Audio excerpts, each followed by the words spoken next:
சர்வம் முருகார்ப்பணம். இன்றைக்கி நம்ம பார்க்க போகிறது என்னென்னா குழந்தை வரம். குழந்தை வரம் நிறைய பேர் எதிர்பார்க்குற ஒன்று வந்து நம்ம வம்சத்துக்கு ஒரு வாரிசு குழந்தை வேணும் அப்படிங்கிறது. அந்த குழந்தை கிடைக்க ஈஸியான ஒரு விரதம் இருக்குது.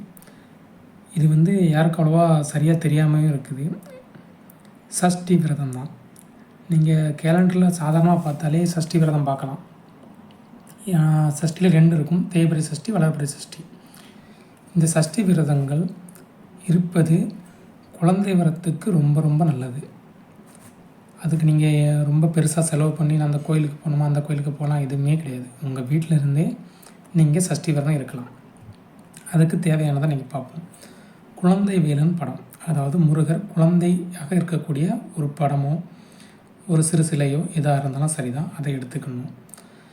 அடுத்தால காலங்காத்தால் நீங்கள் எந்திரிச்ச உடனே அதிகாலையிலேயே உடலை சுத்தப்படுத்திட்டு குளித்து விட்டு அந்த வேலன் படத்துக்கு சிகப்பு மலர், பால் பாயாசம், பஞ்சாமிரதம், இப்படி உங்களால் முடிஞ்சது எதுவுமே என்கிட்ட இல்லை, நான் ரொம்ப கஷ்டப்படுறவங்க அப்படின்னா ஒரு சிகப்பு கலர் பூ, ஏதாவது ஒரு பூவே போதும். சிகப்பு கலர் பூவை மெயினாக சொல்கிறதுக்கு காரணம் என்னென்னா, சிவப்பு செவ்வாயோடது, செவ்வாயோட அதிபதி முருகன். அதனால் முருகனுக்கு சிகப்பு என்பது எப்போவுமே ஒரு தனிப்பட்ட நிறம் தான். அதனால் சிவப்பு வண்ண மலர் வந்து அவனுக்கு பிடிச்சது.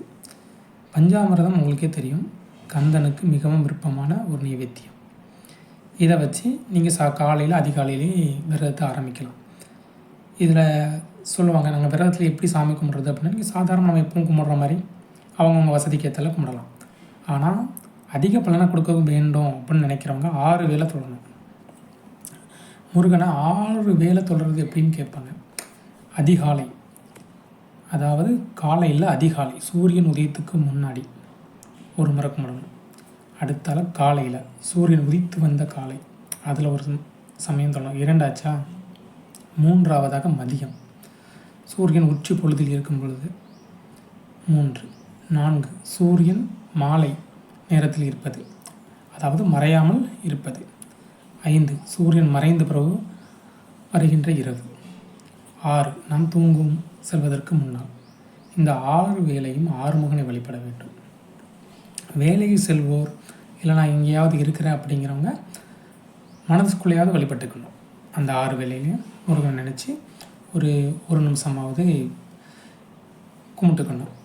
ரொம்ப மந்திரங்கள் அதெல்லாம் நம்ம தேவையில்லை முருகனை கும்பிட்றதுக்கு. நீங்கள் பெரும்பாலும் சாதாரணமாக முருகா போற்றி, கந்தா போற்றி சொல்லலாம், இல்லையா அரோகரா சொல்லலாம். அரோகராவை விட விருப்பமான மந்திரம் முருகனுக்கு வேறு எதுவுமே கிடையாது.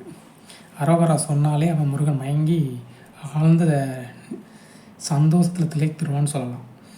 சரிங்களா? நீங்கள் இந்த சஷ்டி விரதத்தை தொடர்ந்து வந்து கொண்டே இருந்தீங்கன்னா கண்டிப்பாக உங்களுக்கு குழந்தை வரம் கிடைக்கும். இது 100க்கு 100% நீங்கள் நம்பலாம். இதனால் பயனடைஞ்சவங்க ஏகப்பட்ட பேர் இருக்கிறாங்க. இந்த சஷ்டி விரதம் எப்பேற்பட்ட தோஷமோ சாபமோ உங்களை சூழ்ந்திருந்தாலும் இந்த சஷ்டி விரதம் உங்களை நிச்சயமாக காப்பாற்றி உங்களுக்கு குழந்தை வரத்தை கொடுக்கும்.